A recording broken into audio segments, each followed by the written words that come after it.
we go. Ooh, this is nearly knocking something over. As soon as he starts, always a promising thing. Right? A few people coming in. What we'll do is we'll fade that music all the way down. Which also means I can then press that button there. It should hopefully go away. Just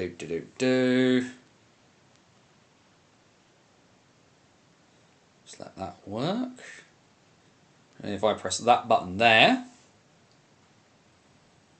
hey, there we go. Camera feels a little bit high, but there we go. That's a bit better. A few people popping in. Do remember you can answer the warm-up question all the way through. No obligation to only answer it right at the beginning. Just interested. I think in at least a game with Liam Kirk, I think I'd at least manage to get 1 point.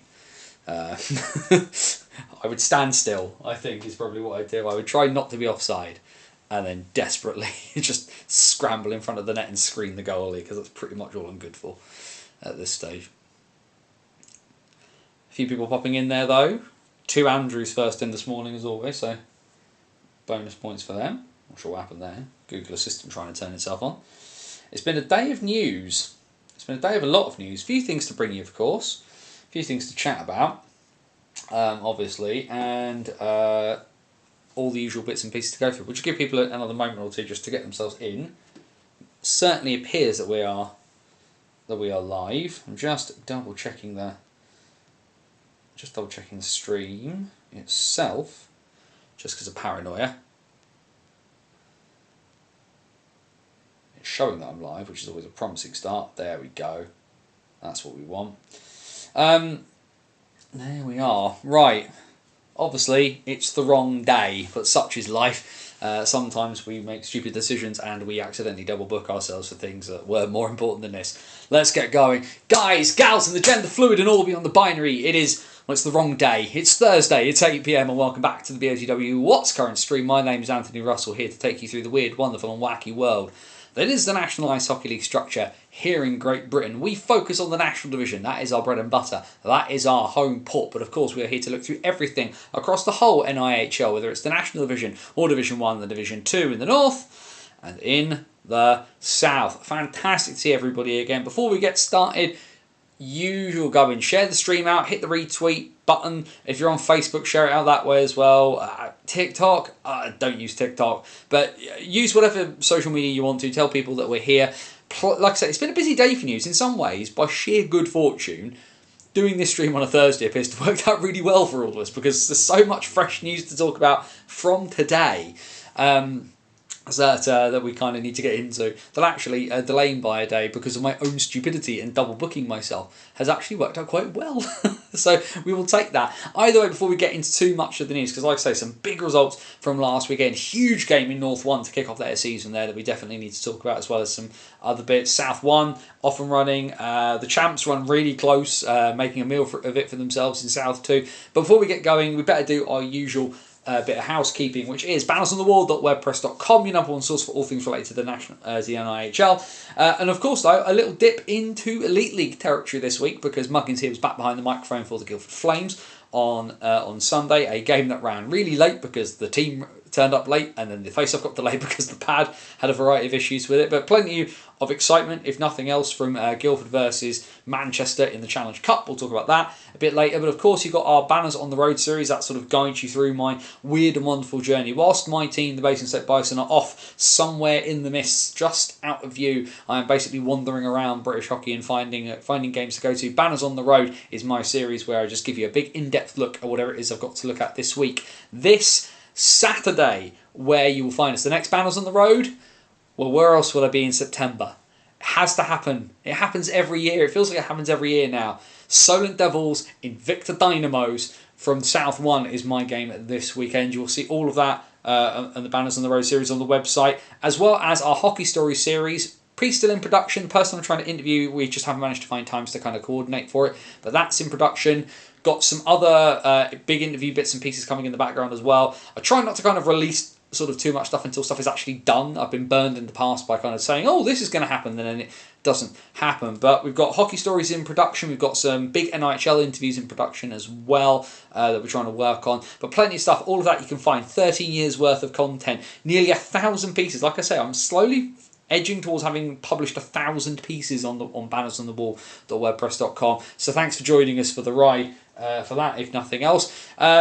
All of the social media bits and pieces, we are on Twitter, we're on Facebook, and you can also, if you like what you see, you can contribute to the running of everything on buymeacoffee.com. The joy is we're on YouTube. All of the links are down there in the description, which you can kind of check out. And that's the joy of being on YouTube as well. Subscribe to the channel, hit the notification bell, because then anytime we do any video, we don't just do live streams. There's lots of other stuff that goes up on the YouTube channel as well. Hit that notification bell, you get notified as soon as it goes up, so you can be one of the first people to check out. And of course we are here, usually we are on Wednesday nights at 8 PM. Now me being a muggins, I got myself so into the point of repeating that I forgot that I had something I had to do last night and I was here, and so we're doing it on a Thursday instead. Don't get used to the Thursdays. I usually have something happening on a Thursday. The only reason I can even do it this Thursday is because that thing is cancelled this week. So either way, it has worked out really well for us. The other thing, of course, is we are live on YouTube. And what does that mean? This is an interactive show. I don't just like monologuing for the whole duration of an hour. We like your input, which means you can use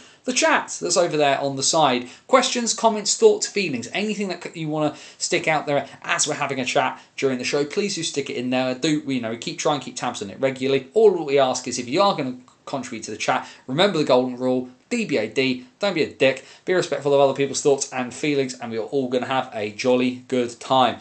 We are going to kick off though. Let's talk about the sad news before we kind of get too far into anything, just because I think it's important to kind of touch on it.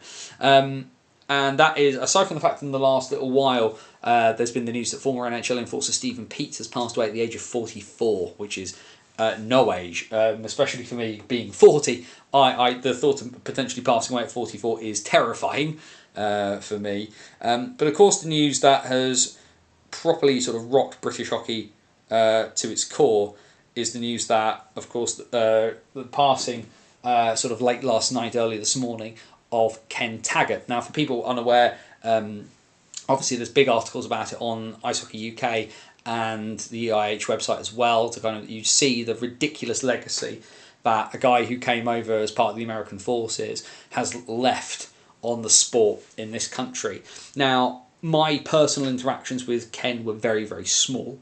We sort of said about sort of 3 words to each other, and certainly during his time as the chairman of what was at the time the EIHA, I was a little bit critical of some of the stuff that happened there, because I felt that it was the responsibility of the English Ice Hockey Association, especially around that time at the collapse of the EPL, that it didn't feel like they were doing much of anything. They were kind of watching the second tier crumble, and I made a point that at the time, I was very, very critical of Ken and what the board did in general, but I also feel for the point that you look at the legacy the man left and everything that he did, and irrespective of whether I disagreed with certain decisions, and let's face it, a man who went from being a referee to a hockey administrator, he'll have had people disagreeing with him every day of his life for the better part of 30 years. But it's down to the other little things as well, like in the 1980s, when Oxford City Council stopped funding the Oxford City Stars and Ken stepped in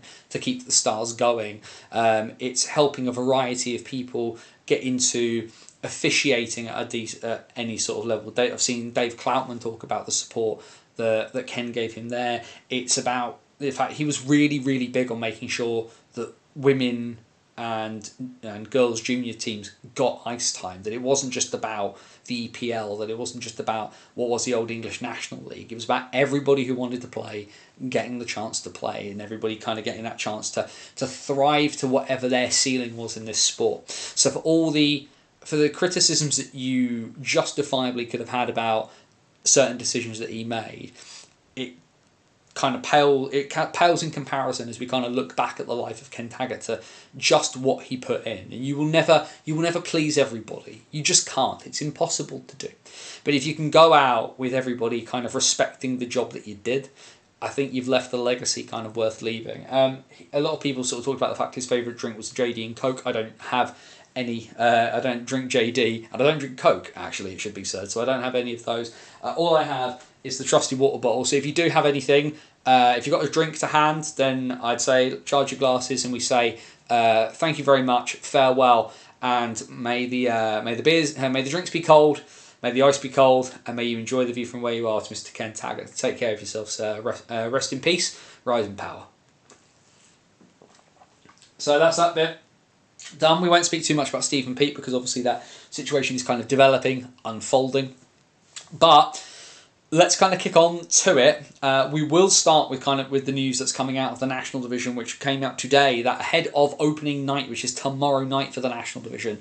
The first game of the National Division season, pre-season, finally done. It feels like it's gone on for ages, mostly because of Solway playing so many games. But what we now know is that tomorrow afternoon, 1 PM, a brand new National Division specific website out of the EIH's off the EIH website and into and its own independent thing. We'll just quickly pull up the. I just want to quickly pull up the press release for it. He says desperately skimming through bits and pieces, just that I've got some notes in front of me there. But certainly an interesting time for the National Division, especially as well when you think back to last summer and all the kerfuffle with Sheffield, where we were told the National Division was going to step away from England Ice Hockey's purview. It was going to be its own independent entity, and it's not done that. But it still feels a bit like the teenager being allowed to kind of expand its wings out a little bit, being able to kind of do its own stuff. But either way, I'll borrow it off the Hull Seahawks website because, me, we do like a bit of Hull here.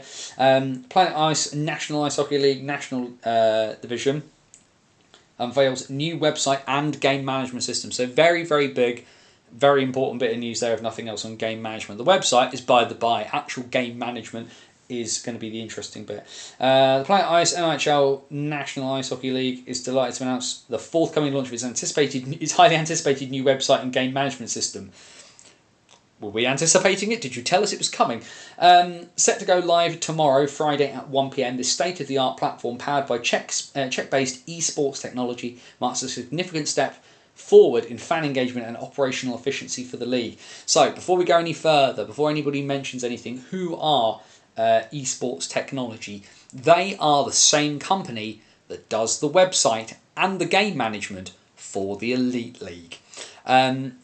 So that is a big, big step forward. Now, there are criticisms you can have of the Elite League website, but I generally quite enjoy it. If I'm commentating at Guildford, one of the things I will do, you might have seen it if you've looked at the piece I've written up. If not, go and have a look at the photograph of kind of my setup and read the piece. I take my laptop now to games because it allows me to be the Elite League website. I can have the live tracking of stats to do stuff.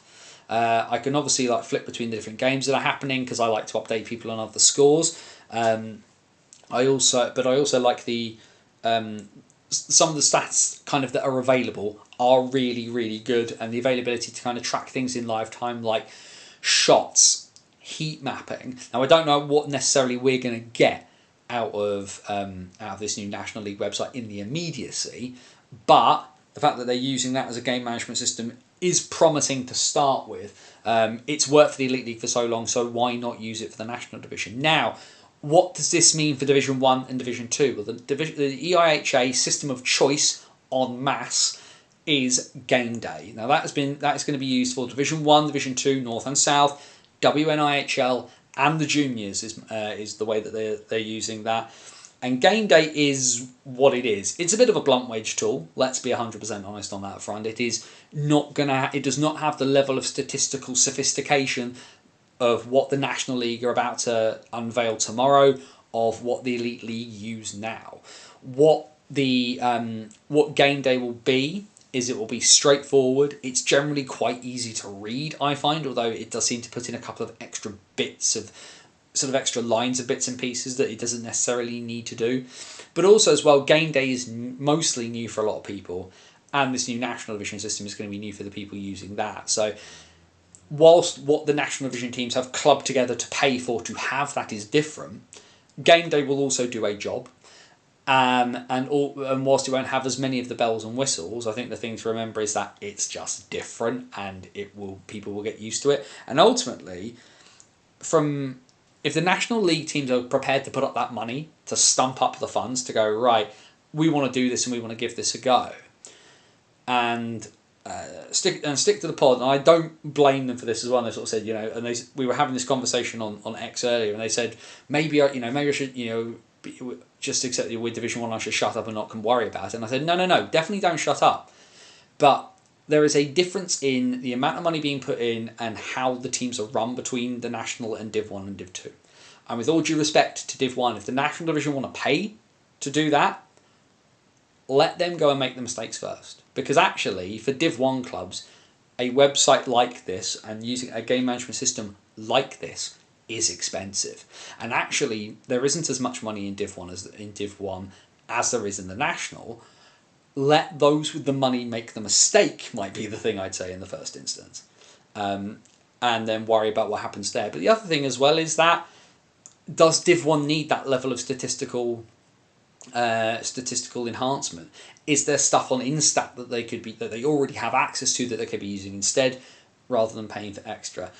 I don't know. I can understand to a point why some noses might be put out of joint a little by this, but also I think as well that it's the difference between a club that runs in non-league and a club in the National League wanting to go up into League 2. The money is different, the impetus is different, and the reason for existence is almost kind of different as well. And it's hard to kind of walk that line. Also as well, if you haven't checked out Stick to the Pod, do go check out the stuff that they do. Great coverage of things up in the NIHL North. And it's like I say, for someone like me who lives very far in the south, the only thing I'm north of is the Solent. So definitely go check out stuff that Stick to the Pod do. It's always a really, really good way to kind of keep tabs, especially if you want to keep tabs on some hockey in our country that you don't get to watch. Take those resources wherever you can get them, and Stick to the Pod are doing some different stuff as well as things like Billingham's, the Billingham Stars podcast. Blackburn Hawks are doing their own kind of thing as well. Solihull I don't know what Solihull are doing. Solihull don't seem to talk, which is a real shame because they seem to be quite a good team. Either way, back to this press release that we're looking at here. Enhanced fan experience. The new website is designed to be the ultimate destination for fans, offering a seamless and interactive experience across all devices. Key features include comprehensive game data, so we won't go through all of these bits, user-friendly design, real-time data integration. Now that bit could be very, very interesting, particularly as well for elite league teams looking down to be able to kind of get data in a format they're used to. Very, very good. The bit about real-time data integration I find quite interesting. One of the standout features of the new system in its integration with the NHL Game Stats application. This allows for real-time data updates, giving fans near live access to game events and statistics as they happen. The administration module enables the league to manage all aspects of the website efficiently, ensuring the information presented is always up-to-date and accurate. And then I go on and talk about bits and pieces in the being done in time for the new season, a nameless league spokesman, no price for guessing who it probably is, as well as new social media handles for the bits and pieces. The thing with the game management engine like this, like having statistics bits and pieces like this, is that it's a proper GIGO system, garbage in, garbage out, right? If the people doing game sheets and bits and pieces like that in the rinks haven't been trained properly, it's not going to work. And I really, really, really hope that the folk who are doing this, who are going to be inputting this, have been properly supported and properly trained. Now, my understanding is that they've been used across pre-season everywhere, with the idea of people getting used to it. If people struggle, and I think we do, you need to be accepting of the fact that there will be teething issues. It's just the nature of using a new system. That happens anywhere you go. But I'm really interested to see what kind of comes out of it. The thing that the things that are missing from there are, one, the level of detail for the stats. What are we going to get? Because on the Elite League website, you get face-off win percentage, you get shots blocked, you get shots taken, you get time on ice. Are we getting those? I venture we're probably not going full bore and getting things like heat maps and shot maps in the immediacy, unless they've found a way to get that tech implemented quickly. But there's a few bits and pieces there. They've not quite gone into the specifics about exactly what that is going to be, but the other thing that's in there as well, and I think the thing that would have been nice to see, is they should have tipped the hat and said some sort of thank you to Joe Scuts. Now, people will understandably know, regular viewers of the show will know, and so I will repeat it though for the sake of anybody who's new, who's tuning in for the first time. Joe is a personal friend. I've known Joe for a very, very long time. And we regularly pump his tyres on this show. That is because post Fixtures Live failing, Joe has done pretty much everything. He keeps being forgotten in these moments when they thank people, and the sheer amount of work that he does for very, very little thanks is very, very silly. And I think they could have found a line in that press release that went out today ahead of that to thank him for the work that has been done. I don't think that would have hurt anybody. But again, not great. The best way you can probably thank Joe, and Joe's work will feature in these streams because Joe is still doing all these box score things, and you best believe I am going to be rinsing that this year for the fact that it is incredibly helpful. But I think that would have been the thing. The chief thing I would have liked to have seen is Joe being thanked for what he's done for the sport in this country. The fact that one guy has been effectively keeping everything ticking over across all 5 NIHL divisions. He's done bits for the WNIHL as well. He's done bits for juniors as well, and gets unpaid, and gets and occasionally whenever they do these big thank yous, they forget to thank him. And we will on this stream. You can get sick of me pumping Joe's tyres, and you can say, "Oh, of course you're saying that he's your friend." I don't care. I do not care. Irrespective of whether Joe is my friend or not, he objectively has done massive amounts for the sport in this country over the last couple of years on a sport that is based on statistics. Literally based on it. We have any of it because of him. Yes, he's had people collating game sheets and giving him the game sheets, but it is Joe putting it all together. And I won't literally give him flowers because I don't really, I don't understand. I don't know whether Joe likes flowers. Somebody buy him a wrestling T-shirt or something like that, or like a New England Patriots hat or something. I don't know, but either way, follow NHL stats on all of the various bits and pieces, and plug his stuff because Joe's the man, and he's a very, very good friend, and I love him dearly. And the least somebody could have done is stick one sentence in there to thank him for all he's done. Please be kind to those implementing this in the first few weeks. I know firsthand how hard people have worked prior to this, and indeed during pre-season, to ensure it goes smoothly. Thank you for that, Jonathan Greenwood, for popping that in the chat. And 100%, people cannot expect perfection on night one. I think what we would like, I think certainly the thing I'd be wanting to happen is that initial bit, as soon as the game's finished, someone is checking that game sheet, making sure it's correct, and uploading it straight away. So if that game finishes at 9, by 10 o'clock we can see everything. I think that's not unreasonable, but I also think as well that you can't legislate for Wi-Fi going down in the rink, refs changing things at the last minute. They call it, they gave a goal and then they give an extra assist 35 minutes later. But as Jonathan has said, Jonathan, I don't know what team you're involved with or how you're involved in these bits and pieces. But firstly, thanks for kind of sticking your neck over the parapet there and kind of letting us know. But also just that reminder as well. Just give people some latitude for something new. Nobody's perfect first time. If you were perfect the first time you did something, more power to you. But that's not how the world works. For most of us, I spent 13 years trying to learn how to write. So, a bit of water, definitely needed there. That's very, very dry. Just not to go into too much detail. had the leftovers of a takeaway curry, and it's absolutely delicious, but it's dried my mouth out to the absolute nth degree. Joe's work has been brilliant. I used him as my Bible when it came to under 18s last year. Sharon, happy birthday, Sharon. I hope you had a good time back home.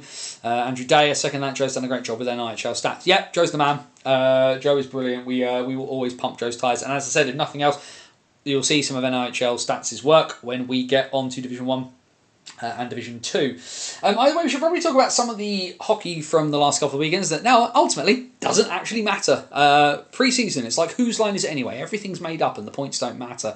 But either way, the Yorkshire Cup goes to Hull. A pretty sizable result. And obviously, Sheffield will be pointing at the fact that they seem to have like 1,000 injuries, played with no import. Sam Tremblay got nicked by the Steelers for the CHL, and congrats to Sheffield on beating Vecchia the other day. And actually, their results in general, the Steelers' results in general, getting a point off of Freiburg Göttingen, beating Vecchia in Sweden is pretty a big thing for the Steelers. The Steel Dogs, on the other hand, have been racked by injuries and have lost games. And then Leeds went into Hull and got a bit of a kicking. And Hull have taken the Yorkshire Cup in pre-season. Had a brief chat to Matty Davies last night. He is feeling comfortable and confident, but obviously he's prepared for the hard work that is to come, winning a pre-season tournament against two of the sides that are probably going to be there or thereabouts come the end of the campaign. Is no mean feat. But one of the things that Matty is very confident in is he's confident in the roster he's put together. And certainly, I've had this conversation with him as well. I think the issue for Hull last year was they gassed themselves out by about the middle of January. They didn't beat MK in the cup final. MK played pretty well, but also Hull were just mentally spent. They'd absolutely emptied the tank to get past Leeds, got MK in the final, and just didn't really have an answer for them. And then sort of fizzled out as they got to the end of the campaign and missed the playoff weekend as a result. But, spoke to Matty. Matty's in a very, very good place. The other thing actually, apologies. The one thing I forgot to mention about the National Division website, because they did say that I could mention this. I've seen it. Looks alright. We'll be more interested to see how it actually works in a live setting. That's probably all I will say on that one. But I was told I could say that, but the people from the National Division showed it to me earlier today. Jake Witkowski about to rock up in North 1. Not heard that myself, if I'm 100% honest. Although Witkowski coming back to Leeds to kind of help in some sort of development role would not be completely unheard of. Obviously, he's come back. He's played for Leeds on two separate occasions. Gone, played, went away, came back. So there's obviously that as a thing that is going on there. Just having a quick squiz just in case any other news has kind of come out. Nothing in the immediacy. No, nothing else at the moment, so we will live with that. No extra news on that front. I'd be interested though where your source is on Jake Witkowski rocking up in North 1, because of course Leeds can as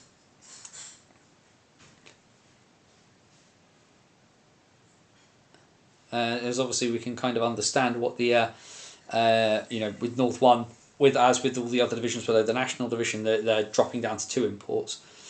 D-side Dragons as Valusiak to make way. We'll certainly see. I mean, if he does rock up, then I think the thing for Leeds, that roster does not look. I mean, certainly all of the announced names. I haven't had a chance to look properly. I've skimmed the game sheet from the other day, but one guy doesn't make a team, especially at that level. Witkowski is good. I think National Division people will kind of speak to the quality that Witkowski brings, and obviously he'd be a class above at Division 1 level, but we certainly do not have. How much of a one-man team can Witkowski possibly be in North 1 if he does join at all?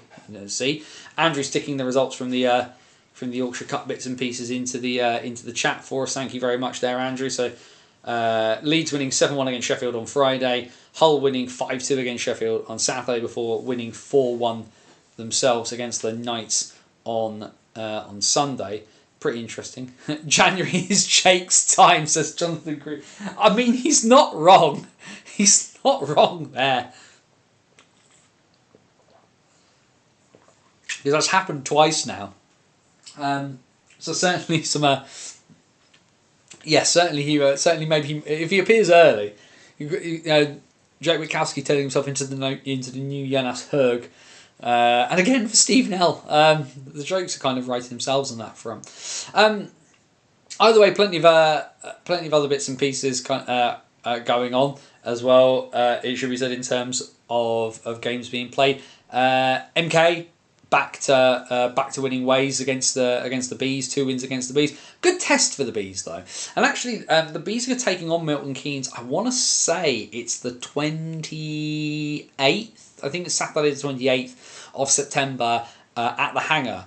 So that should be an interesting. That'll be an interesting one to kind of see from having played 2 preseason games about them and gotten kind of close but not quite before actually playing them in kind of competitive play and what the difference will be there.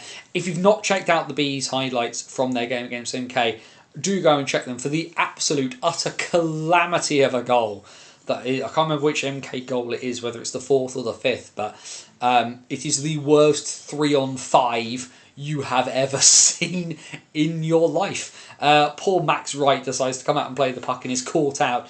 And if he was any further out of his crease, he'd have been across the road into Slough Kebab before the puck is put into the net by Thomas Rutkiss. As we can see there, though, Andrew sticking the results in the chat for us. Lightning 6, Bees 4 on Saturday in the Thunderdome with Harry Gulliver and Brett Shepherd getting man of the matches there. And then on Sunday, Bees 2, so it must have been the 4th. Yeah, I can count.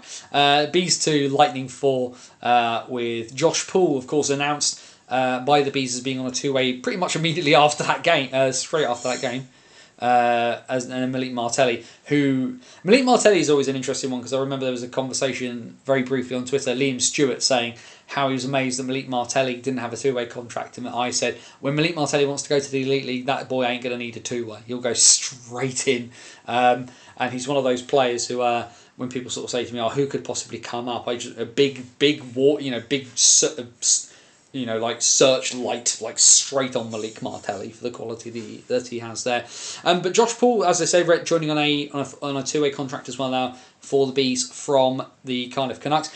And another 2-way announced today by the Bees, announced earlier this evening that Kane Russell of the Solent Devils, formerly played for Bristol, formerly played for the Basingstoke Bison, went away, played in America for a bit, came back, played last year with Solent, even played a few games for Solent 2, which felt very strange, but he was getting that ice time. But he now joins on a 2-way contract. The Bees now have 24 contracted players to that roster. 8 of them, a third of the roster, are 2-way players from the divisions below, which is crazy. 3, where you think you've got all those guys from where you've even got Slough players. You've now got Kane Russell.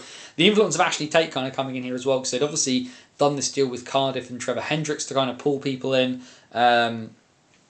As pull guys in there from Cardiff and that new system there. They've got these youngsters. They've got Cathcart, they've got Erskine, they've got Toombs on 2-way contract with Streatham off the back of kind of losing guys to Streatham. Ollie Hemmingsmayer, a Slough player on a 2-way with the Bees, which is pretty crazy. And now Kane Russell as well. That's the Ashley Tate influence coming in there and him getting some of his players into this roster, as if Tate hadn't kind of had the... hadn't had a bit of influence already on that roster anyhow, getting in guys like Marcus Mitchell, Hallam Wilson coming in and playing for the Bees as well this year. So plenty of interesting stuff happening for the Bees. What you see though, like I say, is probably that little bit of difference in quality between these two sides, and also for the fact the Lightning have played an extra weekend of pre-season against really stiff opposition. They got shellacked by Coventry and then had a much closer game against Essen, against the Mosquitoes, and actually that sometimes is a really big difference. Like we've talked about, the Bees are looking to the future rather than to the now. They are going to be contending for those bottom playoff spots this year. They're not going to be title chasers, and I think they've kind of accepted that with the way they've ended up having to build this roster with so many young guys getting a look in.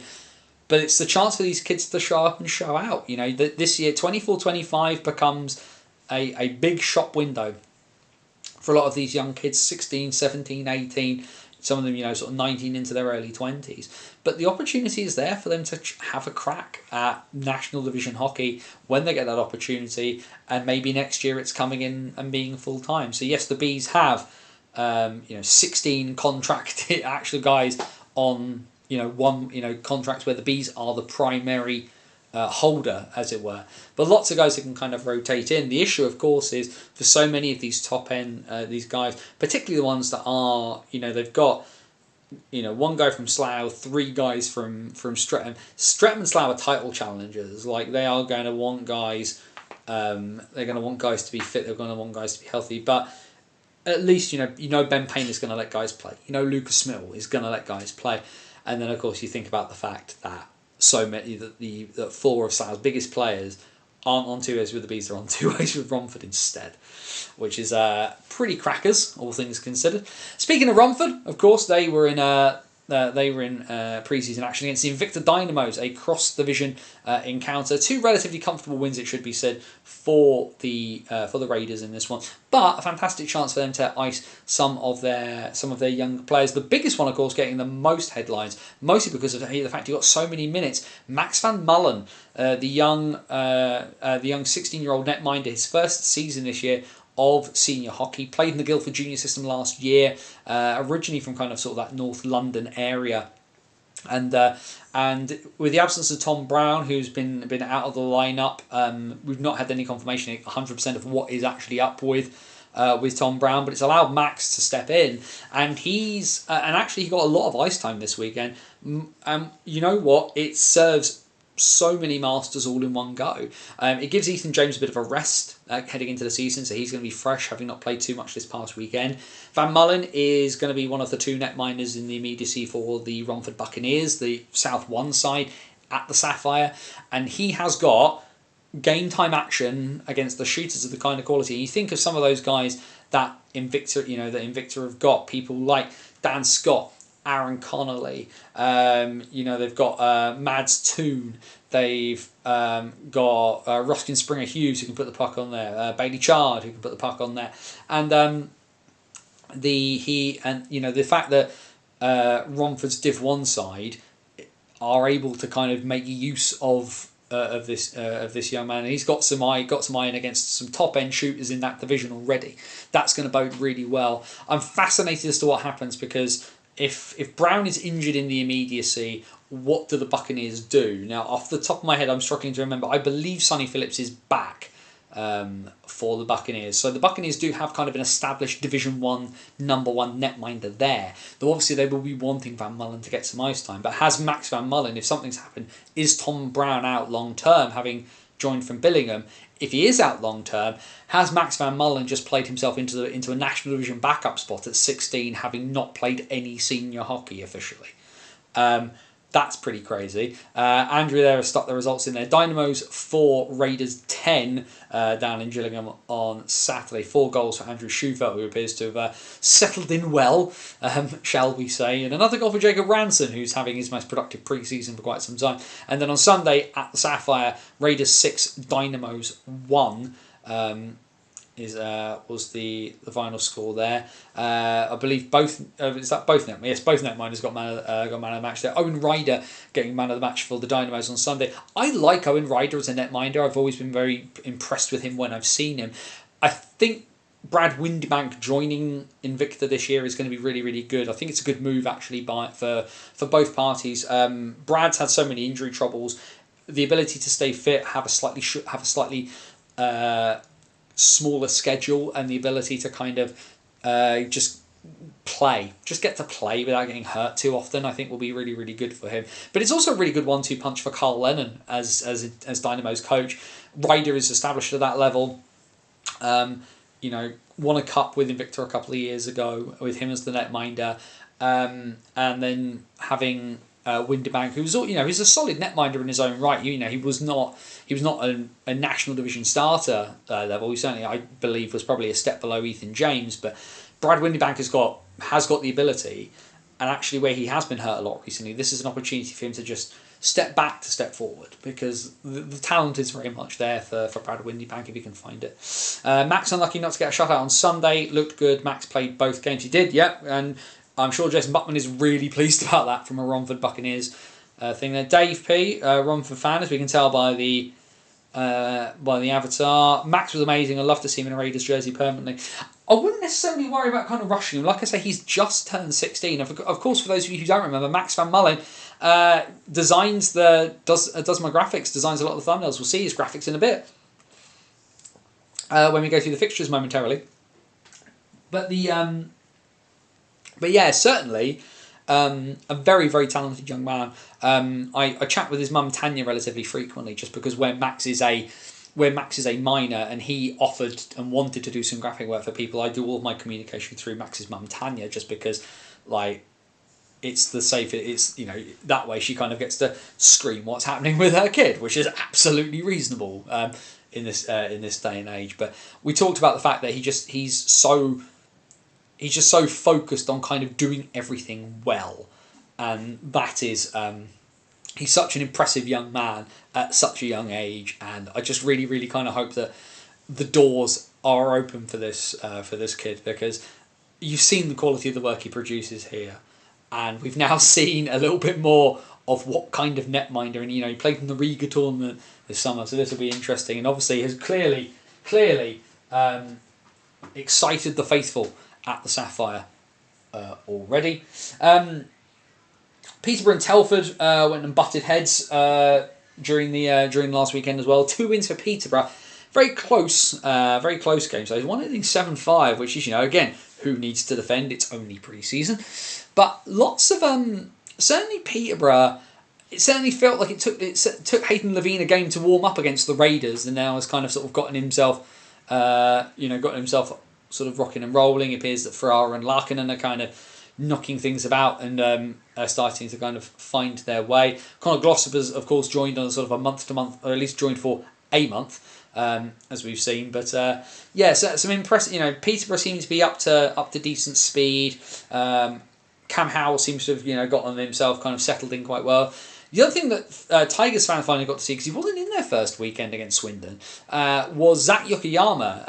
And Yokoyama getting goals on both nights. You know, people kind of getting to see a little bit of what he's about. The only thing you might kind of feel a little bit uneasy about if you're a Tigers fan was just not getting a single win out of pre-season, getting shut out by Swindon in game 2.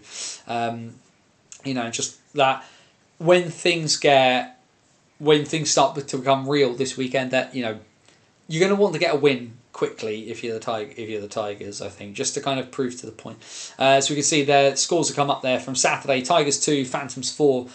So Luca and Yokoyama getting the goals there for the Tigers. Get used to those two on the score sheet would be my recommendation. Scott Robson, Ferrara and Larkinen and Howe getting the goals for the Peterborough Phantoms there, and then Sunday in Peterborough, a 7-5 win. Like I say, if you like goals, you're getting goals. 4 goals on the weekend for Cam Howe, another goal for Lou Ferrara. Callum Bugler scoring from the halfway line, which is just an awful goal to give up. The puck's just taking a horrible bounce, and then Larkinen getting the last goal there for Peterborough. Zach Yokoyama, Vlad Luca, Rhodes Mitchell King, who did impress during his pre-season exploits for Belfast. Finn Howells and Louis Newell getting the other goals. Louis Newell picking up man of the match in that one as well. But yeah, so a lot to kind of mull over. Solway, of course, took on the GB under 20s. You know, having taken on Glasgow and then taken on Edinburgh and then taken on the GB under 20s. Solway feel like they've been incredibly busy, as well with guys sort of popping all over the place. Mason Alderson playing for Belfast in at least one game this weekend, which is good of Solway. And Solway have always seemed to be really prepared to let some of their younger guys kind of go off and have those opportunities and play in those games, especially during pre-season. I don't know whether Kel Beattie got across at any stage during pre-season, but certainly I know Mason Alderson played in the Challenge Cup for Belfast this past weekend, so great to see that one. And of course some good bits as well from having played in from GB, played in GB under 20s playing Solway. Kind of went less good if you're Tyler Delabatouche. Tyler Delabatouche getting a man of the match for GB Under-20s and then playing for Bristol last weekend and getting walloped. Though Bristol gave Swindon a scare last Saturday evening, going all the way to the shootout, and before Swindon eventually eking out that one there. Tommy Napier showing himself as to how he's going to cause problems for teams across the league this season. Before then, on Sunday, where poor Tyler Delabatouche got the start and conceded 5 goals very, very early on and got yanked. Whether it's Napier or Napier, either way, he's going to cause some problems. Kelby, he played for on Sunday. Yes, thank you. I thought he had done. I was not looking at the game sheets whilst trying to commentate on the game I was commentating on in that front. But yes, as we can see there, Swindon 5, Bristol 4 after the shoot, a hat-trick. Jake Bricknell has really, really come to play. The issue, of course, as time will go on, will be how teams potentially can figure him out. Goals for the Pitbulls on Saturday from Whiteside, Simpson, Harewood and Hill. And then on Sunday, it was just a walloping. 8-1, 2 goals for Aaron Nell, hat-trick for Glenn Billing, another goal for Jake Bricknell. Aaron Nell and Tom Ashmother's have been relatively quiet on the scoreboard, actually, over the course of pre-season. But getting a couple of goals, getting into their stride. As I've said, don't need to be perfect now. It's the whole point of pre-season. And Ed Bradley getting a goal. Cochrane getting the lone Bristol Pitbulls goal. But the Southwest is red. It's pre-season. The Southwest ain't anything right now. Let's get the proper games underway. And speaking of the proper games, and a big thanks as always to Max Van Mullen, because we know 1 PM tomorrow the new National Division website will be up and running, and then in the evening 7:30. And you lot all chose to come and do this instead, so maybe so you can watch the game without me yammering in your ear. But either way, the 24-25 National Division season kicks off tomorrow night in Swindon. The Wildcats and the renamed, relogoed Berkshire Bees kick everything off for 24-25 in the National Division. Before we then head on to Saturday, the Bees back in action, this time at home. They take on the Peterborough Phantoms. Bristol take on Hull. MK take on Romford, which should be a very interesting first game for those two. And the Sharks, well, they put out a social media piece saying who are they most excited about playing, and a lot of them said the Leeds Knights for the very simple reason they meant things get going. The league champions back in competitive action. They head up to Dumfries and the Shark Tank for game number 1 of their title defence. And then on Sunday, it's as full a card as we can get in the National Division. Hull versus Bristol. Leeds at home versus MK. That's a hell of a home opener for the two big title contenders. Peterborough, the playoff champions, head into action against the Sheffield Steel Dogs. Romford take on Swindon, and Telford, 6:30 PM on a Sunday in Telford. You can read it like clockwork. They take on the Solway Sharks.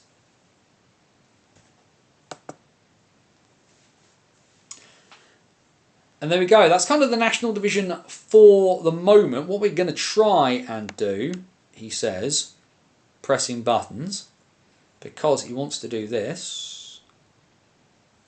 Because then we'll have a quick squiz and have a look at North 1. And we can see a few bits and pieces there. And of course, remember, you can go to nhlstats.wordpress.com and you can go to their box scores section. And then these box score documents, they're only available for Divisions 1 and Division 2 North and South. None of that stuff for the National Division in the immediacy. Joe's focused on the leagues that are not going to have anything outside of game day, but give you that sort of bigger in-depth piece, as it were. But we can see, and we'll start in North 1 Saturday then, and the first ever game for Leeds Knights NHL 1. And it was not to be for them, because of course they're playing the Hull Jets at home. And what's the big lesson from last year on the What's Current stream? The Hull Jets at home. We can see here a pretty crazy game all in all. The Jets outshooting the Knights by 52-17 in that one, as the Jets get themselves off and running with a 3-2 win. A close game all in all, and some pretty impressive netminding in that one, when you consider the fact that they've conceded 3 goals on 49 saves on 52 shots, is not terrible, all things considered, but that was the only game on Saturday evening. And then on Sunday, we had a few bits and pieces. The sort of revamped Nottingham Lions, giving the Deeside Dragons a bit of a scare, a pretty intense middle period as well. 5 goals in this one. Deeside, though, coming out the 4-3 winners, and 4-3 winners on this one. The Dragons scoring on their lone power play of the night. Burgess with the game winner there. But yes, Alish Padalek back on the score sheet for Nottingham. That is going to be a very, very big feature going forward this year, we know. The Whitley Warriors absolutely smacking about the Sheffield Scimitars. Sheffield put to the sword pretty handily, if you'll forgive the pun, last weekend in Nottingham, losing by 6-1. They lose 8-2 at the Forum. It was 7-0 by the end of the second period before Dancer and Fall got a couple of goals back to save some of the Scimitars' blushes, but 50-28 on the shot count as well. A pretty easy and convincing win for Whitley as they look to try and rebound after a bit of a down year for them. And then we can see the big heavy hitting game of the weekend. It's been the matchup that people across North 1 have been talking about. Which of these two sides? It's the two teams that people have really got to be the title favourites. And I believe Stick to the Pod had it as their podcast title. They're champions for a reason. The Billingham Stars skate into the Forum and skate out, despite being outshot 42-40, but they beat the Blackburn Hawks by 3-1. Obviously, and not unreasonably coming off the back of winning the Cup and the playoffs. The Hawks, they put themselves in a position, they want the lot this year and kind of slip up on the first step. However, not the end of the world, and there is a lot of hockey to be played, but certainly Billingham making the point of, do not forget about us. We will be making our presence felt going forward, as it were. And then a no-point weekend in their first weekend for Leeds. They lose by 4-1 against Solihull and get absolutely pumped in the shot count again. I can't believe this is real. 73 shots to 27 for the Barons. They win by 4-1. Some insane net minding statistics there, as we just have a quick squiz at the bits and pieces. And of course, remembering now that in Division 1 and Division 2, having the 3-2-1-0 point system, so Deeside, Whitley, Nottingham, Solihull, Billingham and Hull all have 3 points. Rather than none. Nobody. Widnes yet to play. Blackburn have lost their single game. Leeds and Sheffield have both lost twice. And the top point scorers of the weekend there that we can see being Phil Edgar with 5 points on the weekend. Kyle Ross and Dean Holland. Of course, that big win for the Warriors, helping out there. Dan Norton guesting for the for Leeds Knights 2 there. And Harrison Walker also getting some ice time as well. But yeah, Dan Norton 69 saves on Sunday in Solihull. That is absolutely bonkers levels worth of stuff. But we'll just scoot down, just because, like I say, this is the sort of stuff that you get when you look at what Joe's doing here. So some pretty impressive things. You can also see as well, you've also got the up-to-date game records as of that game, as it were. And you've got your goals, you've got your assists, you've got your penalty bits and pieces. Plenty of excellent stuff, including then the game sheets as well. So we can see there that game winner in Deeside versus Nottingham coming incredibly late from Jason Burgess, 56:18 on the clock when that one rolled its way in. And then we can see just the massive amount of absolute smacking that Whitley gave to Sheffield there. You can see as well that we've got a fight in the first period. Jordan Barnes and Sam Dean throwing down in the immediacy. How's my pal Graham? He has been unusually quiet this week, hasn't he? We won't comment on that. Why has that done that? Let's get back to there. But this is the sort of stuff that you get when you talk from Joe. This is what he's going to be producing this season. Some very, very impressive stuff. And yeah, Blackburn 2-0 down. James Ruddock pulling a goal back there early in the third period. But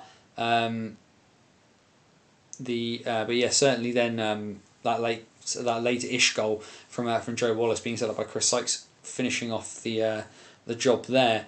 Blackburn, of course, did have a chance. So they delayed the game penalty for Joe Dowdle, gave them a chance, but did not work in the immediacy there. Let's actually have a quick look, just because we can see this Leeds Knights 2 roster that we can kind of see, because there's some very, very familiar names and some I do not recognise at all. Bailey Perry, of course, we knew was going to be on a 2-way. Michael Danico, who has, been involved with Sheffield for a very, very long time. Appears to have been guesting there now as well. Dan Norton, of course, we know has been involved with the Steelers and the Steel Dogs and all those bits and pieces. Owen Dell, of course, has come up from the south, and a few sort of other names that I don't really recognise. It's only 2 assists on the night there for Nicholas Otterson. He will be pretty close to the top of the goal scoring charts again as and when it happens. Dan is signed for Knights 2 this year, Anthony. Oh, interesting. Yeah, there we go. We'll have a quick look then at South 2. Just get rid of that. Bosh. Sorry, South 2. South 1. Let's talk about what we're actually talking about. Not many games actually to talk about from South 1 this weekend, because of course opened up the weekend previous with Oxford and MK. Oxford were top of the league going into the weekend. Just the one game on Saturday, but it's a second loss for MK. They put up a pretty stern test for Solent in the immediacy. A bit of a tough game for the Devils, but they eventually do manage to push their way through. Oxford then, it did not go well, as you can tell by the shot count. I was shot 56-17 at home by Chelmsford, who have not come to muck around. And then the first game for the Swindon Wildcats NHL 1 side ending in defeat. Solent Devils now will have got themselves to the top of the table. So just looking at Saturday's game there. So what MK were a goal to the good through Harry McGarvey early in the second period, but then goals from Chris Necrosavicis, Ryan Sutton and Dan Lackey managing to just push them out of sight there to give them that win going into Sunday's encounter. And as we can see, Oxford, well, they had a hard-fought battle, got their way past MK, and then have come up against one of the big teams in South 1, and a team that's got even bigger, having just signed Sam Russell to play alongside Ben for the remainder of the year. But a pretty dominating performance from the Chieftains, as we saw the shot count very lopsided. A hat-trick for Cam Bartlett, as well as goals for Grant Bartlett with a hat-trick, goals for Cam Bartlett, Michael Power and Ollie Baldock. So a lot of National Division experience there, as you can see from some of the names involved. Mikey Power, Halden Barnes-Garner, Alan Lack, Jay King, all involved. 56-17. Oxford only not mustering double-digit shots in a period at home. Carl Graham playing as well in this one, having played last year for the Basins at Buffalo, getting an opportunity back in South 1. First time in a while for him on that front, but not a night there for the. Not a great night for the City Stars. Ross Miller facing the duration of the shots there. A shutout for Jordan Lawday, being backed up by Tom Adams this year, who's a netman I've not had the opportunity to have a great amount to look at. And then we look at the first ever game, or the first game of the rebirth of Swindon Wildcats 2, with their 5-2 loss at home to the Solent Devils. Alex Murray, Harry Cloutman, Dan Lackey, Kane Russell, and a goal for Ollie Cackett, his first year with the first team proper, as it were. Very, very energetic player in Div 2 last year for the Junior Devils, which is coached by Harry Cloutman. But certainly for me, very, very, he's got a bit of a temper on him as Ollie Cackett, but he's got something to him. I quite enjoy watching him. Goals for Swindon coming from Tom Ashmore and Sam Rye. Of course, a couple of former Solent Devils from last year in that Wildcats roster, Liam Coleman and Steve Osman playing this year. Whether Osman actually played for Swindon, I am not 100% sure. I will quickly skim that game sheet. I cannot see him on there. But you can see some of those other guys as well from years gone past. Ben Nethersell there. Jay Warren, of course, now back down, playing back with Wildcats 2, having guested during pre-season. Alfie Druitt, of course, we used to as well. Matt Lawday's come across from Oxford. Cal Forshy, son of Ken, who's coaching this year. Ben Clark-Leach and Brett Massey, though, feels like a really solid net-minding combination in Div 1. Apologies, because we completely skipped by the fact that at the bottom, if we reopen our closed tab, what we skipped by was that the fixtures are right at the bottom of the next one. So we can see in North 1, one game on Saturday, Hull versus Widnes at 5:30 at the Wellsman Versatile Arena, so we might get a winning streak for the Hull Jets if they win that one.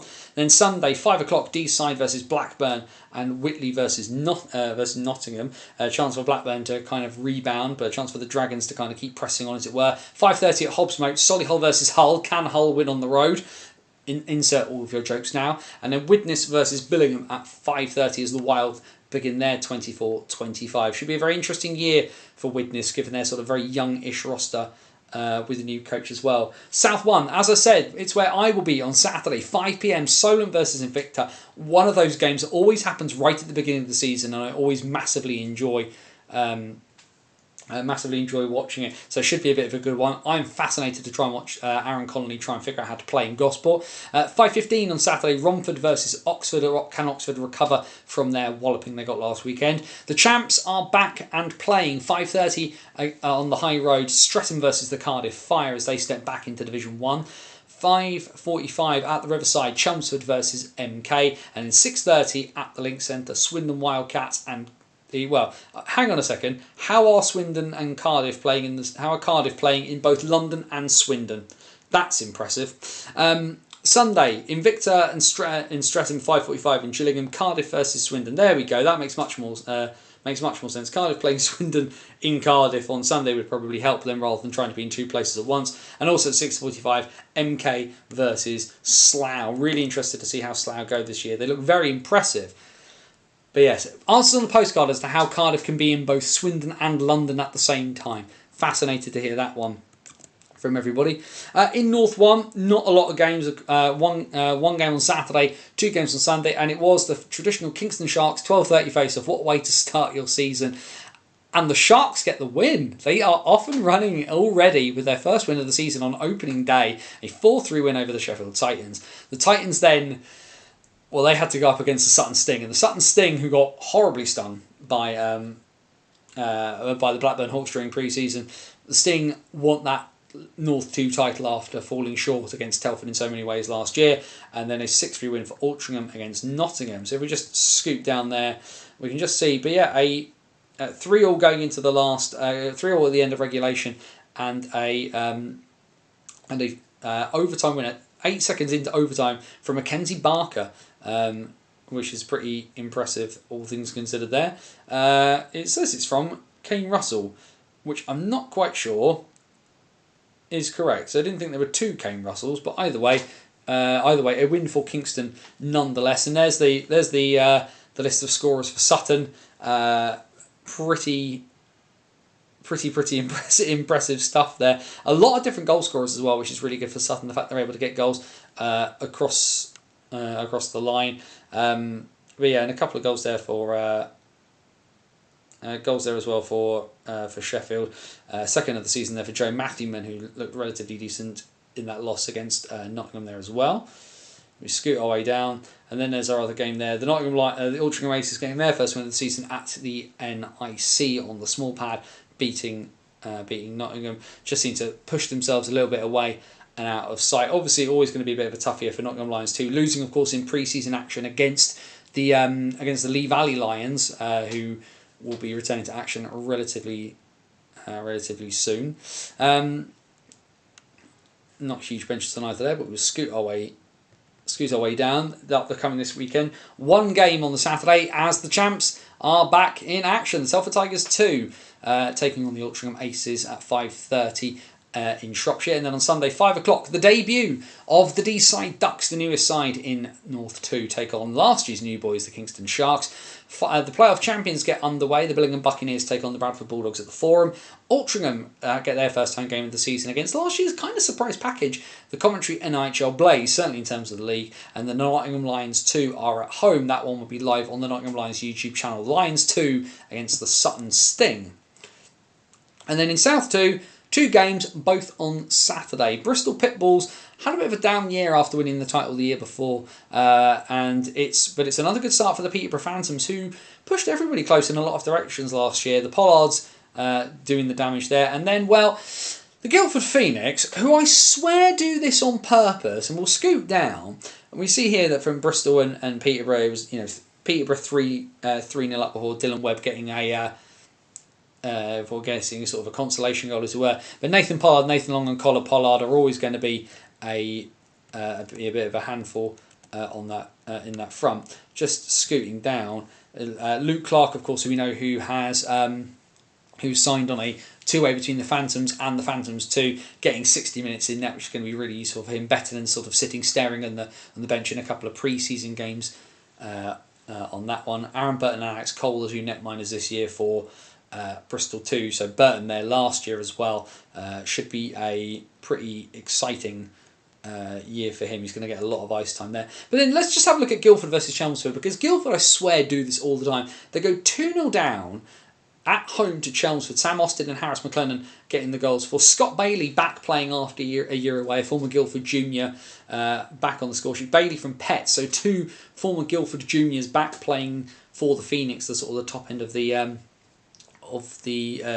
junior club there. Sol Studley tying the game at 2-2. Chelmsford then go 4-2 up thanks to Ben Powell and Taylor Chard before Josh Sherrington gets a power play goal, and then 2 unassisted goals for Sol Studley to get a hat-trick on opening night, and the league champions squirt their way out with a win. I was talking to Josh Sherrington about this, and I said, you've got to stop doing this to yourselves and making your life hard, because it's not always going to work for you.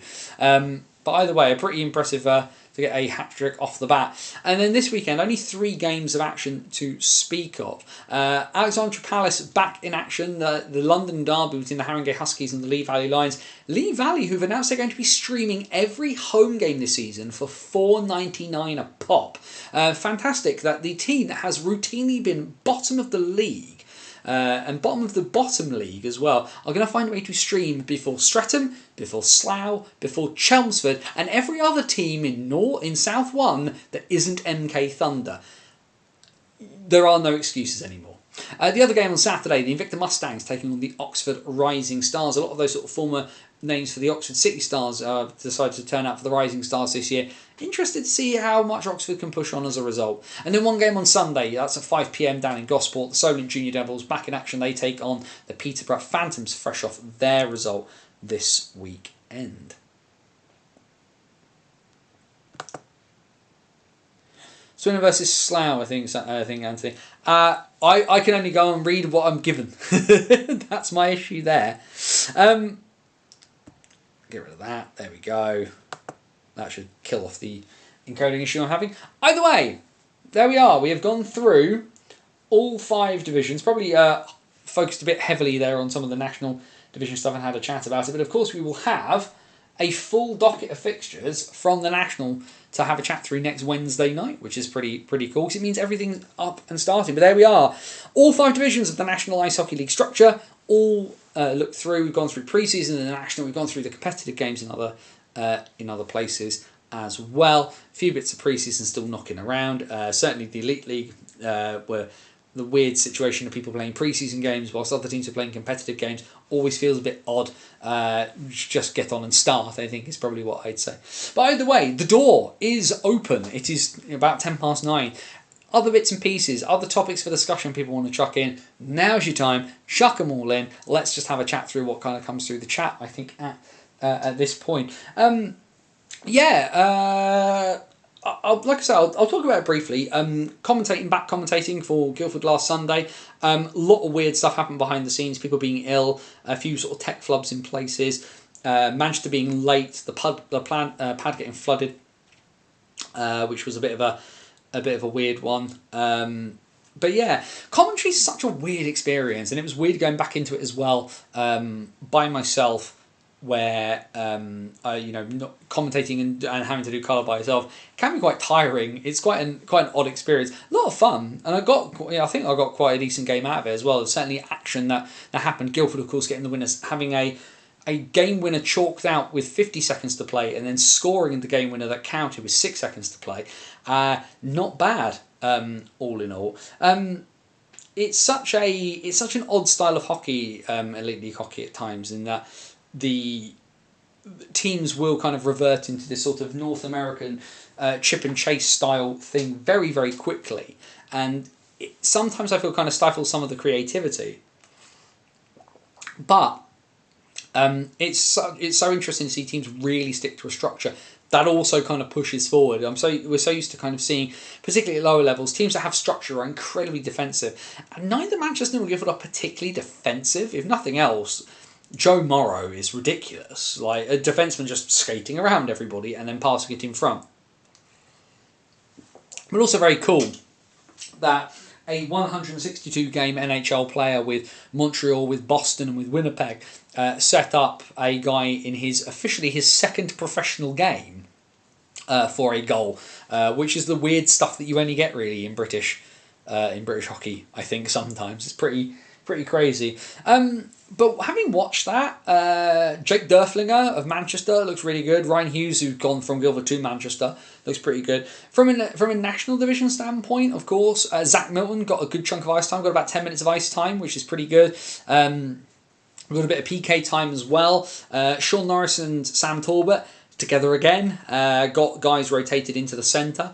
And sometimes as well they put Talbot in the centre and rotated on Ethan Strang, who's new to Guildford this year.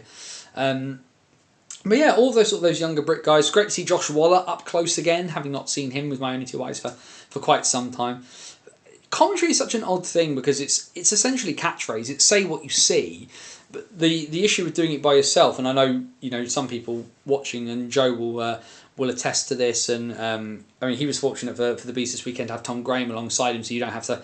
You have to carry the load of saying what you see without having to kind of give all of the time.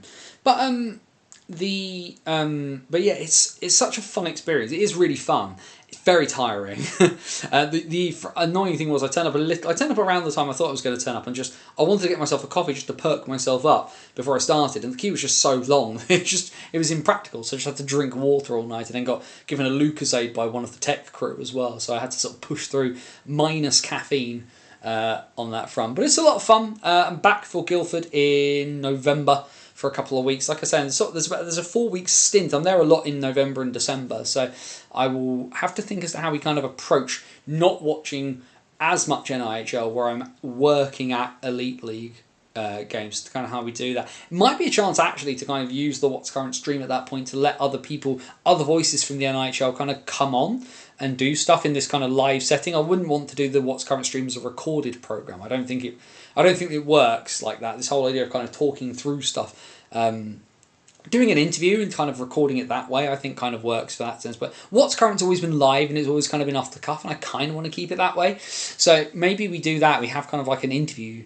series and get people to kind of chat through the NIHL from their perspective, and we go through the games like that, and that could be a lot of fun potentially as to how we do that. What have we got in the chat? Andrew Day, like myself, have been keeping an eye on the New Zealand League, which finished last weekend. The New Zealand finals, they do a one semi-final, so they have like a semi-final series between the team that finishes second and third. They play a best of 3 series. And then the winner of that goes on to the following weekend, and the final for the Burgell Cup is a 3-game series. So they play Friday, Saturday and Sunday if needed, and it's another title for the Queenstown Sky City Stampede. They beat the West Auckland Admirals. They win by 2-1 in the first game before winning 4-2 in the second game on the Saturday. West Auckland missing a penalty shot in the last minute.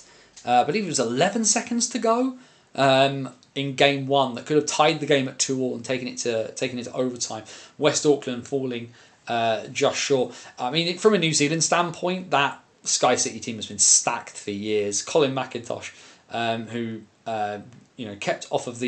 didn't score a goal in the finals, but McIntosh's stats over the last couple of years are just ridiculous as well. You think 2023 when Sky City won the title in New Zealand, when they had Brendan Walken playing for them, him and Colin McIntosh were just scoring stupid amounts of points, and we're just battling each other regularly for the league's points scoring trophy.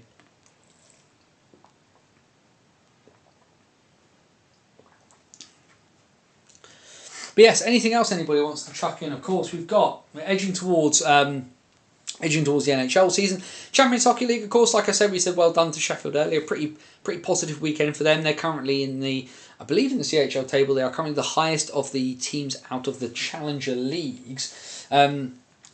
We've got of course, we know that there's more game day bits and pieces. I believe there have been some games. There have been some games today, because I know that Klagenfurt's game was on Austrian television, which I normally would make a point of watching. Let's have a quick squiz at what's happening in the Champions Hockey League at the moment. Been a number of WNHL elite signings. Hannah Byron back for the Queen Bees. Hannah Byron's very good. Solihull Vixen had a few signings of Kira Daniel, Katie Anderton, Ellen Pereira Mori. Let's just have a look as to what's happening in the Champions Hockey League then very quickly. Genève Servette and Storhammer are into overtime. Freiburg have won by they're winning by 4-0 in Klagenfurt, and then we've got some more games tomorrow, which if you hunt around you will probably be able to find in a bunch of locations. Get your VPNs out, I think would probably be my recommendation there. And of course the big one tomorrow night from a British hockey perspective, Friday the 13th, 7 p.m. at the Utility Arena, the Sheffield Steelers and Sparta Prague. There's a proper classic name of European hockey to deal with on Friday evening. Elsewhere on Friday, Oswiecim from Poland, who are going to get fined, or if they haven't been already, for their banner that they put up against the Eisbären Berlin in their home game last weekend, alluding to the role of the Germans in some not very savoury stuff in the 1940s. They take on Red Bull Salzburg. Skellefteå take on Lahti from Finland. Eisbären Berlin versus Dynamo Pardubice from the Czech Republic. ZSC Lions of Zurich take on the Straubing Tigers. That's the other game there. Sheffield, he says, just double checking, they are back in action on Sunday. They have a 4 p.m. face-off against Skellefteå as well. But there are some games on there's a couple of games on Saturday itself. Genève Servette against Ilves Tampere will be probably the pick of the games there. Although Tappara versus Färjestad, I'm sure will make Andrew Day very, very happy. All things considered, but there's plenty of stuff on. Like I say, the Champions Hockey League is what it is. I can't get super excited about it because I don't think the big teams take it as seriously as some of the smaller teams. But pretty impressive, still either way, irrespective of what team Vecchia have sent out for that game against Sheffield. For Sheffield to win is good for Sheffield, I think, and from an elite league perspective, it's great for having the impetus to keep the elite league as a challenger league. I think that's very, very important for the elite league as well. I don't think you can argue much of it being good for British hockey per se, but that is a much wider discussion, which I will hopefully be having with the boys from A View from the Bridge before too long. I should be one of the 8,000 to see Sparta Prague. Looking forward to it. Yeah, and I don't, as an individual kind of spectacle, I don't blame people for going either. Like, I'd love to. I think the thing for me is, like, I'd rather go to Prague and see Prague there necessarily than watch them play Sheffield. But, like, I get it. As a spectacle, I 100% get it. When are you going to get that chance? Particularly if you live in a place like, if you live in Telford, which, I say the north, everywhere's north of me, you have to remember. But, like, if you've got that opportunity to go and see that, go and see it. Like, what harm will it do you? You will either enjoy yourself or you won't. And if nothing else, you got to see one of the classic names of world hockey that has been a dominant force across Europe for many years and produced multiple players that have had fantastic NHL careers. And they're just that classic name, just like the football team. Sparta Prague is a name, for some of us older folk, it's a name that kind of resonates through history as a name that you have heard multiple times. And it's pretty cool. It's to see that in person is cool. There's no sidestepping that. It's just really good fun. Like I say, a bit too far for me to travel on a Friday evening. And like I say, I would, if it was a team closer to me, I'd be considering it.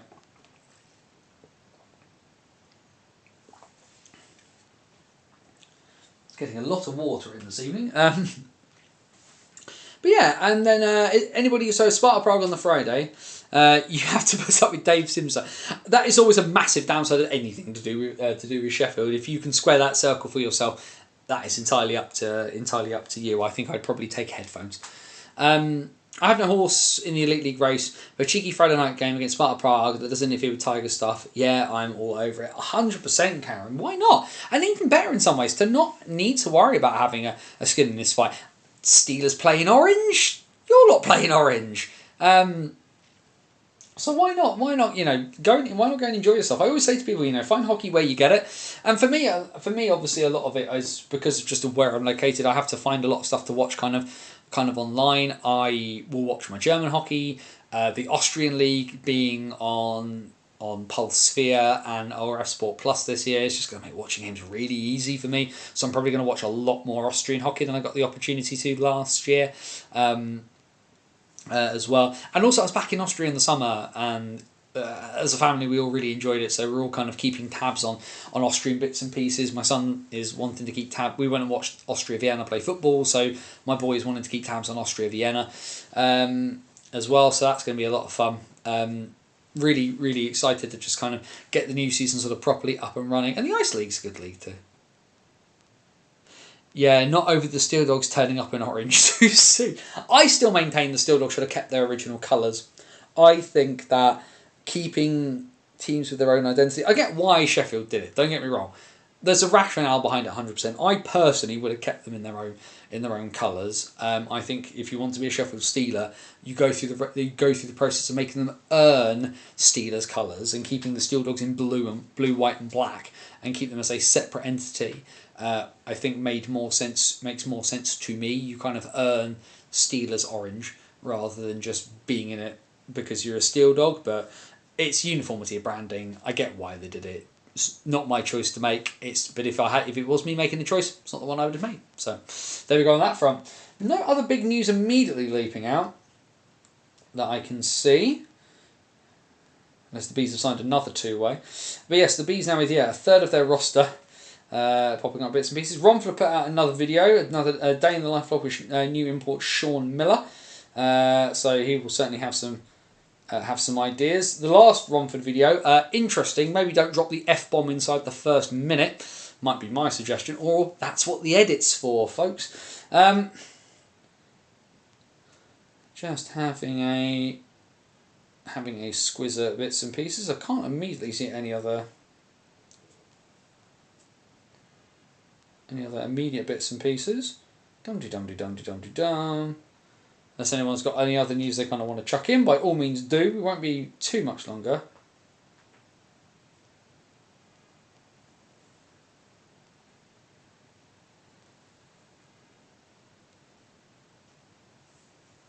Just having a squiz.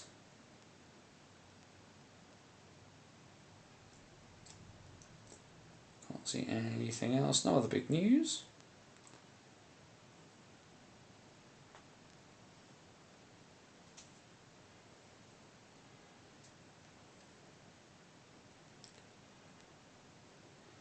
Just having no, can't see anything else, but there we go.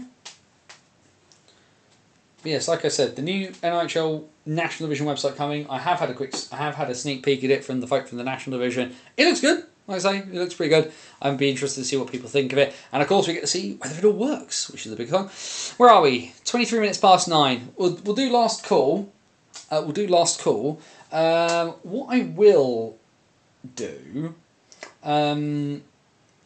let's show people something from the hockey shelf. Is there anything anybody wants to see from the hockey shelf up close? Because we've got pucks, we've got a few bits and pieces, we've got a few signed bits and pieces up here as well. So if there's anything anybody wants to see from the hockey shelf quickly before we knock off, we can do. I will, certainly as it's around this time, I'll grab one of these, just because it is the Summit Series $2 Canadian coin that they made. There's a colour one and there's a non-coloured one. Obviously we're sort of around the that time of year again where the Summit Series is big. If you're not familiar with the 1972 Summit Series between Canada and the USSR, do go check that out. Is the Basingstoke Rink development going ahead with a few rink closures over the last few weekends? No, that's maintenance that's kind of ongoing for bits and pieces that they need to do. There is a meeting Wednesday about with the council about potentially trying to sort out things with the temporary rink as well. We do not know whether the lease has officially been signed. It's in legal stuff at the moment is what all we need to know. Any Maple Leaf fans or any Edmonton fans? I have Caps bits. Of course, I have Caps bits, but we do have a couple of Maple Leaf bits. And the feeling that's not for the Maple Leafs, of course, is that we have the Playmobil Stanley Cup. That just sits on there with the keepers of the cup as well. Either way, though, 9:25. Not much else kind of coming through. I think we will call it there. Bannersonthewall.wordpress.com, your number one source for all things related to the NIHL. Banners on the Road series as we follow my weird and winding journey through British hockey this year. Undecided in terms of a excursion. Obviously, I went to Solway last year and I went to Berlin. I'm looking at the moment of a couple of places, but it's just it's working it all out and figuring where's the best place to go. Where will I kind of get the most out of stuff? And kind of you'd be able to do. I don't want to go for like one game of hockey. I want to be able to kind of go and do culturally bits and pieces as well. If I'm going to drag myself away for a weekend, then I want to kind of make the best of it, as it were. But there's there, as well as our Hockey Story series, long form pieces of content going from the 19th century to the present day, behind the Iron Curtain, into the wars and beyond. Interviews as well with kind of the movers and shakers of British and world hockey. All of that is there. Hockey Stories, Banners on the Road, the back catalogue of the old BOTW podcast is there, as well as our free-to-download tabletop ice hockey game, Dice Hockey, that you can get. If you do download Dice Hockey, it's totally free to download the bits and pieces you need, but if you do enjoy it, all I ask is that you donate a couple of quid towards Parkinson's UK, because my dad has Parkinson's, and it's Parkinson's dementia now, into the bargain, which is rubbish. And we'd like to try and raise as much money as we can for a cure. But there's all of that, 13 years worth of stuff you can go check out over at bannersonthewall.wordpress.com. Facebook.com/bannersonthewall. If you like getting your news to your Facebook feed, go like the page, and anything that goes on the website as well as links for the streams will kind of go up on there. Twitter, X, whatever we're calling it these days, is @BannersOTW. That's the best place to keep up with me and my rolling commentary on British and world ice hockey, as well as all the bits and pieces get linked there as well. But the really useful bit about all of those things is you're watching on YouTube, so you can catch all of those links down there in the description, as well as the link to buymeacoffee.com/BOTW. A reminder, BOTW is never going to go behind a paywall. However, if you do like what you see, if you value the content that you get here, and you'd like to contribute to keeping the lights on and the wheels turning, then please do head over to buymeacoffee.com/BOTW, chuck a few quid in our virtual busking hat. That would be massively appreciated. And like I said, we're here on YouTube. Normally, yes, it's Thursday, but normally Wednesday night, 8 PM, the BOTW What's Current stream, the best live show for all things to do with the NIHL and just life here at BOTW Towers for all of those things. So go below, hit the subscribe button if you're not subscribed to the channel already, hit the notification bell so that you can get notified when any of the videos, whether it's an interview, a game report, whether it's a new stream, anything like that, whenever it goes live, you get notified if you do it that way. And like I said, Wednesday nights, 8 PM is where we usually can be found for the BOTW What's Current stream. Lots of fun and games. And there we are. Division 1, North and South, off and running. Division 2, North and South, off and running. And tomorrow night, the National Division finally catches up. Hockey is properly back now. It all means something. Let's see how it goes. I will catch you lot in Gosport on Saturday if you're there, and if not, well, there's plenty of fun to be had still. It's going to be a long year. Be happy. And if you can't be happy, then wherever you are, please do whatever you can to please be safe. As my friend Scotty Watts would say, take care of yourself and somebody else. For bannersonthewall.wordpress.com, this is Anthony Russell saying stay safe. And so long till next time. And the next time we meet, we'll be back Wednesday, when we're supposed to be, at 8 PM. And the National Division will be underway.